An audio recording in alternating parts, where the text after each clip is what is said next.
Sunnah yang terakhir di dalam sholat ini adalah al-khusyu'u fi kulli sholati. Adanya khusyuk selama pelaksanaan sholat. Ya, apa itu khusyuk? Nah, secara sederhana khusyuk itu adalah sukunul a'dha. Yang pertama adalah sukunul a'dha'i. Ya, tenangnya anggota tubuh. Jadi kita harus mengontrol gerakan. Jadi jangan sampai tangan ini tidak terkontrol kemudian bergerak kemana-mana. Ini kadang di luar atau kita tidak sadar. Ya. Begitu juga dengan pandangan mata. Nah, ini yang pertama tangan, yang kedua pandangan mata.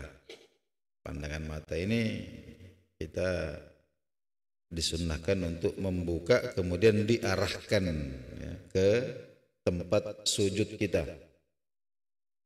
Jadi itu yang pertama. Jadi mengontrol anggota badan, terutama tangan dan mata. Kemudian yang kedua, watadabburil qiraah. Ya, pikiran kita ini fokus. Ya, fokus kemana? Fokus untuk ya mentadabburi bacaan-bacaan sholat. Nah, jadi disibukkanlah pikiran kita ini untuk merenungi bacaan-bacaan sholat, baik yang kita baca sendiri maupun yang kita dengarkan. Nah, wa kullama tafallat minhu a'adahu wa talabahu. Nah, ini yang apa namanya? Jadi setiap kali seseorang ini merasa tidak khusyuk, maka hendaklah ya, mengulang kembali, bukan mengulang sholatnya, tapi mengulang fokusnya. Ini kan kadang-kadang kita tiba-tiba terpeleset lah pikiran ini, lepas. Nah, begitu kita sadar, kita kembali lagi. Jadi kullama tafallat, setiap kali terpeleset, nah, katakanlah pikiran itu tiba-tiba melayang ke sana kemari, kemudian kita sadar, maka segera dikembalikan ya, untuk kembali fokus. Dan terutama ini sebenarnya pikiran. Nah, fayakunul huduru fi kulli shalah. Ya. Sempurnanya itu adalah hadirnya hati, ya, fokusnya pikiran itu fi kulli sholati, sepanjang kita sholat. Fa illam yastati, namun jika tidak mampu, fa fi salasati mawadhi'ah, maka usahakan fokus pikiran itu pada 3 tempat. Pada 3 tempat. Yang pertama adalah inda qauli wajjahtu wajhiyah. Ini ada di dalam doa iftitah, ya. Wajjahtu wajhiyah. Jadi saya menghadapkan diriku. Nah, ketika kita mengucapkan itu, hendaklah usahakan ya, jangan sampai pikiran kita itu tidak fokus. Kemudian yang kedua adalah inda qauli iyyaka na'budu wa iyyaka nasta'in. Nah, jadi ketika membaca Fatihah pada ayat iyyaka na'budu wa iyyaka nasta'in, hanya kepadamulah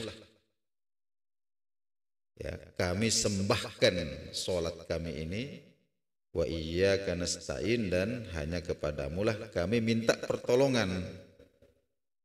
Ya. Kenapa? Karena ini iyyaka na'budu ini adalah komitmen hati kita untuk selalu ya, beribadah kepada Allah Subhanahu wa taala. Tapi di satu sisi kita juga sadar bahwa kita ini lemah. Ya, kita tidak mampu kalau tidak ditolong oleh Allah Subhanahu wa taala. Oleh karena itu pada bagian kedua itu kita nyatakan wa iyyaka nasta'in, dan untuk itu hanya kepadamu jugalah kami mohon pertolongan. Ya. Nah, di situ kita usahakan untuk fokus. Kemudian yang ketiga, ini ketika kita tasyahud. Ya, kita tasyahud ketika kita membaca Assalamu alayka ayyuhan nabiyyu wa rahmatullahi wa barakatuh. Nah, di situ kita usahakan. Kemudian selanjutnya termasuk yang bisa membantu khusyuknya seseorang itu yang pertama adalah isbaghul wudu'i, jadi menyempurnakan wudunya. Nah, kita usahakan wudu dengan sempurna, memperhatikan rukun-rukunnya, sunnah-sunnahnya, sekaligus adab-adabnya. Ya, adab-adabnya. Ya. Kemudian yang kedua, al-iktsaru minal adaiyah fi sholatihi kulliha. Nah, ketika sholat itu hendaklah memperbanyak doa. Ya, kenapa? Karena ketika seseorang itu ada dalam kesadaran, ada dalam keadaan mode berdoa, nah itu otomatis pikirannya itu akan tawajuh. Nah, oleh karena itu kalau kita baca ini kemarin pelajaran-pelajaran kita ini, ya, ini hampir di setiap pos, ya, mulai ketika kita ruku, kemudian ketika kita sujud, duduk antara dua sujud, ketika tahiyat, akhir sebelum salam, ini semua ada doa-doa yang diajarkan oleh Nabi Sallallahu Alaihi Wasallam. Ada semua doa-doanya, bukan sekedar bacaan sholat biasa, tapi ada doa-doa. Nah, itu yang mestinya kita perbanyak. Ini semua bisa membantu khusyuk dan hudurnya seseorang itu di dalam sholatnya. Baik, kemudian kita pindah pada bahagian yang ketiga tentang sunnah-sunnah sholat itu, yaitu as-sunanul lati ba'dal intihai minas sholah. Sunnah-sunnah setelah sholat. Nah, setelah kita sholat, Assalamualaikum warahmatullah, Assalamualaikum warahmatullah. Nah, di situ ada sunnah-sunnah. Yang pertama adalah al-istighfaru thalathan, ya, beristighfar sebanyak 3 kali. Nah, kemudian mashu jabhatihi wa wajhihi biyadihil yumna, ya, mengusapkan telapak tangan kanan kita ini, ya, ke dahi dan wajah. Ya, kita mulai dari dahi ini turun ke wajah ini kita usapkan. Ya, ma'a qaulihi, seraya mengucapkan asyhadu an la ilaha illa huwar rahmanur rahim. Ya, minimal itu kita baca. Sambil kita usapkan tangan, telapak tangan kanan ke wajah ini, kita membaca asyhadu an la ilaha illa huwar rahmanur rahim. Kemudian sunnah selanjutnya adalah membaca Allahumma antas salam wa minkas salam. Sudah masyhur. Ya, Allahumma ya Allah antas salam, engkaulah sumber keselamatan. Ya, engkaulah zat yang maha memberikan keselamatan. Wa minkas salam, dan semua keselamatan itu hanya berasal darimu. Jadi fahayyina, maka hidupkanlah kami Rabbana, wahai Tuhan kami, bisalami, dengan penuh keselamatan. Wa adkhilna, dan masukkanlah kami darokah, ya, ke dalam rumahmu, yakni daras salam, yakni surga, ya, rumah keselamatan. Ya, tabarokta, engkau adalah sumber keberkahan. Wa ta'alaita, maha luhur engkau, ya zal jalali wal ikram, ya, wahai zat pemilik keagungan dan kemuliaan. Nah, itu kira-kira maknanya seperti itu. Allahumma antas salam wa minkas salam. Kemudian yang selanjutnya adalah membaca Allahumma la mani'a lima a'taita wa la mu'tiya lima mana'ta wa la radda lima qadaita wa la yanfa'u zal jaddu minkal jadd. Ini juga masyhur. Ya Allah, ya Allahumma ya Allah, la mani'ah, tidak ada yang mampu menghalangi, lima a'taita, apa-apa yang telah engkau berikan. Jadi apa-apa yang Allah akan berikan, tidak ada yang mampu menghalangi. Kalau rezeki kita itu kita akan dapat. Wala mu'tiya, dan tidak ada yang bisa memberikan lima mana'ta, apa-apa yang engkau halangi. Ya, wala radda lima qadaita, dan tidak ada yang bisa menolak ya, apa-apa yang telah engkau putuskan. Wala yanfa'uzal jaddi minkal jadd, dan tidak akan bermanfaat ya, usaha seseorang yang berusaha tanpa pertolonganmu ya Allah. Kira-kira maknanya seperti itu. Selanjutnya yang disunahkan lagi adalah Allahumma a'inni ala dzikrika wa syukrika wa husni ibadati. Membaca ini. Ya Allah, a'inni ala dzikrika. Ya, bantu saya ya, untuk memudah mengingatmu. Ya Allah, a'inni, bantu saya, ala dzikrika, untuk mudah mengingatmu, wa syukrika, gampang bersyukur kepadamu, wa husni ibadatika, dan beribadah dengan baik kepadamu. Selanjutnya adalah qiraatu ayatil kursi ya, termasuk kesunahan setelah salat itu adalah membaca ayat kursi. Kemudian at-tasbihat ya, subhanallah 33 kali, walhamdulillah 33 kali, kemudian Allahu Akbar 33 kali, 99 jumlahnya. Nah, kemudian kita genapkan 100, wa tamamul mi'ah, kita genapkan 100 dengan membaca la ilaha illallah wahdahu la syarikalah, lahul mulku wa lahul hamdu yuhyi wa yumit wa huwa ala kulli syai'in qadir. Fa fil hadis, disebutkan di dalam hadis, anna man qala dzalika, bahwa orang yang mengamalkan ini, subhanallah 33 kali, alhamdulillah 33, Allahu akbar 33, kemudian disempurnakan dengan la ilaha illallah wahdahu la syarikalah, dan seterusnya, itu setelah sholatnya, orang siapa yang mengamalkan itu, ghufirat khotoyahu, maka diampunkan dosa-dosanya, wa in kanat mithla zabadil bahri, meskipun sebanyak buih di lautan. Nah, hadis ini diriwayatkan oleh Imam Muslim. Kemudian selanjutnya adalah qauluhu, membaca astaghfirullahalladzi la ilaha illa huwal hayyul qayyum wa atubu ilaihi thalathan, 3 kali. Nah, ini boleh di awal, boleh di tengah, boleh di akhir, sembarang saja. Astaghfirullahalladzi la ilaha illa huwal hayyul qayyum wa atubu ilaihi, 3 kali.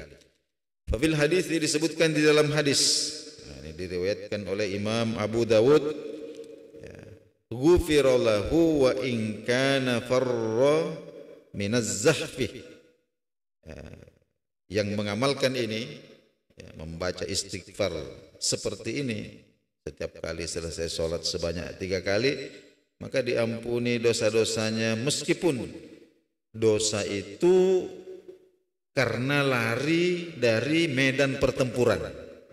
Termasuk dosa besar itu adalah orang yang tidak bersabar ya, ketika berjihad, berperang di jalan Allah sampai lari meninggalkan pertempuran. Nah, ini dikatakan kalau mengamalkan ini, istighfar seperti ini 3 kali setelah sholat, maka diampunkan dosa-dosanya, meskipun dosa itu adalah karena lari meninggalkan pertempuran di dalam jihad fisabilillah.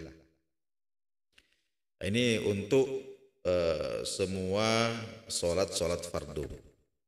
Nah, kemudian ada yang khusus setelah sholat subuh dan maghrib. Ya, setelah sholat subuh, setelah sholat maghrib, setelah salam. Ya, ini setelah salam. Wa huwa thanin rijlaihi, dalam keadaan posisi duduk bersila. Jadi setelah salam, posisi duduk bersila, qabla ayyatakallamah, ya, sebelum berbicara, ya, sebelum berbicara dengan orang, membaca la ilaha illallah wahdahu la syarikalah, lahul mulku wa lahul hamdu yuhyi wa yumit wa huwa ala ala kulli syai'in qadir. Nah, ini dibaca asyran sebanyak 10 kali. Ya, ba'da salat subuh dan salat maghrib. Ya, sebelum kita berbicara dengan orang. Ini boleh jadi bisa kita tunaikan. Yang penting sebelum kita berbicara dengan orang. Ya, sebelum berbicara dengan orang. Nah, setelah mungkin kita ikut mengaminkan doanya imam dulu. Nah, setelah itu kemudian selesai berdoa kita baru baca. Ini boleh. Ya, tidak mesti setelah salam betul. Nah, yang penting sebelum berbicara dengan orang lain. Nah, siapa yang mengamalkan ini setelah sholat subuh, setelah sholat maghrib, kutiba lahu asyru hasanatin, maka ditulis baginya 10 kebaikan, 10 pahala kebaikan ya. Wa muhiya anhu asyaru sayyiatin, dan dihapuskan darinya 10 dosa. Wa rufi'a lahu asyru darajatin, kemudian derajatnya ini dinaikkan 10 tingkat.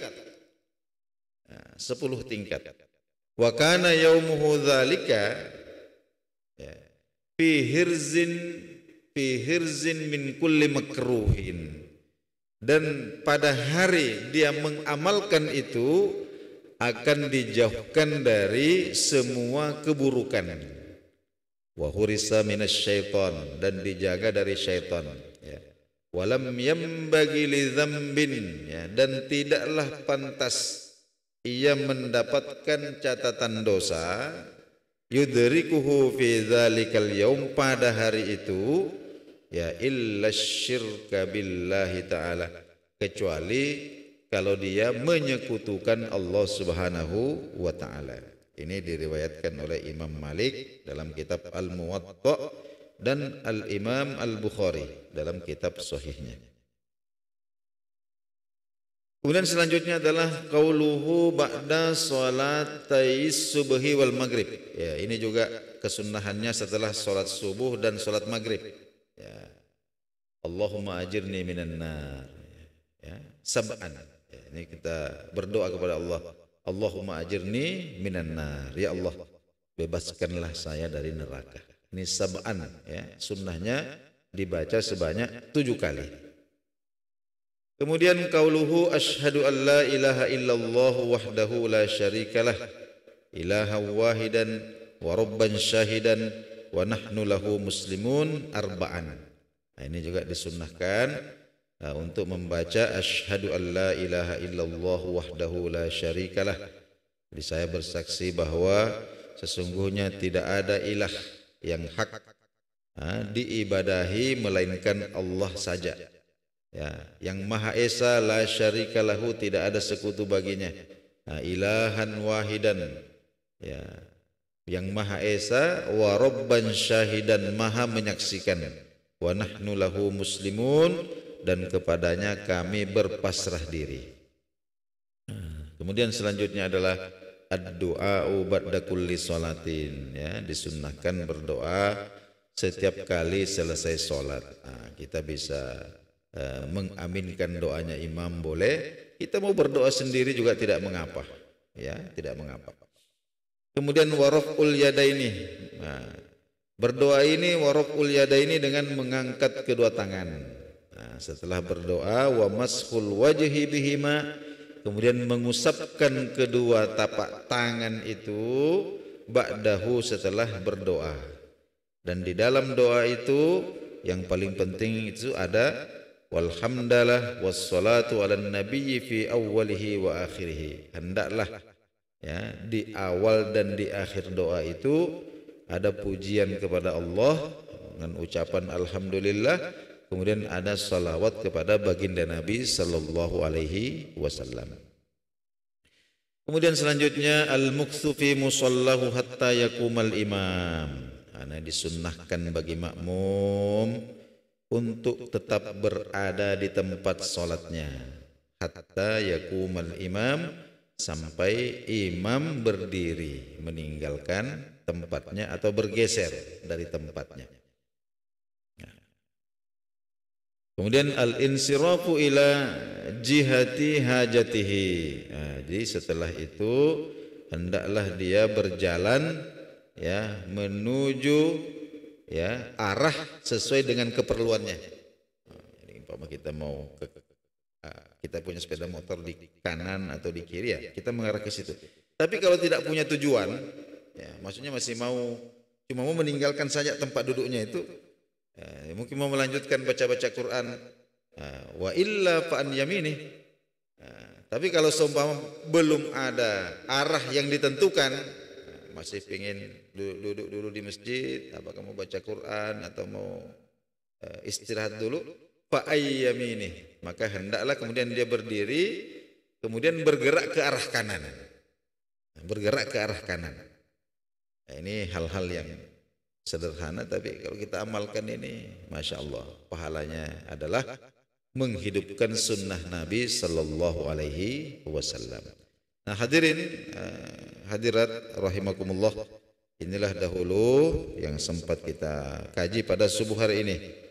Mudah-mudahan bermanfaat. Insya Allah pada pertemuan berikutnya kita akan membicarakan tentang apa-apa yang membatalkan sholat. Kita akhiri majelis kita dengan doa kafaratul majlis. Subhanakallah. Assalamualaikum warahmatullahi wabarakatuh.